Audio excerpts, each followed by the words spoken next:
बहुत समय पहले की बात है।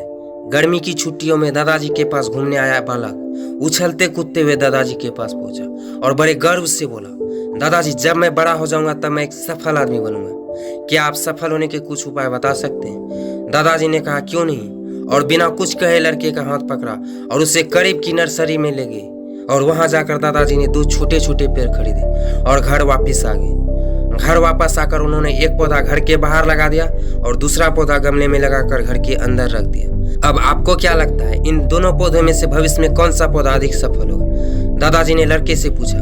लड़का कुछ समय तक सोचते रहा और फिर बोला, घर के अंदर वाला पौधा ज्यादा सफल होगा क्योंकि वह हर खतरे से सुरक्षित है, जबकि बाहर वाले पौधे को तेज धूप, आंधी, पानी और जानवरों से भी खतरा है। दादाजी बोले, चलो देखते हैं आगे क्या होता है। और वह अखबार उठाकर पढ़ने लगे।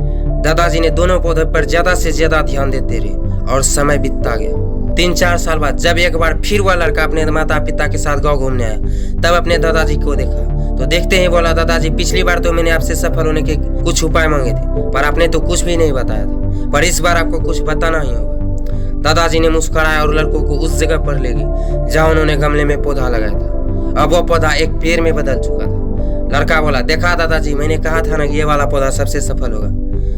दादाजी ने बोला कि अरे पहले बाहर वाले पौधे का हाल तो देख लो। और ये कहते हुए दादाजी लड़के को बाहर ले गए और एक विशाल पेड़ गर्व से खड़ा था। उसकी शाखाएं दूर तक फैली हुई थी और उसके छांव में खड़े राहगीर आराम से बातें कर रहे थे। अब दादाजी ने पूछा, बताओ कौन सा पौधा ज्यादा सफल हुआ? लड़का कुछ शर्माते हुए बोला, बाहर वाला।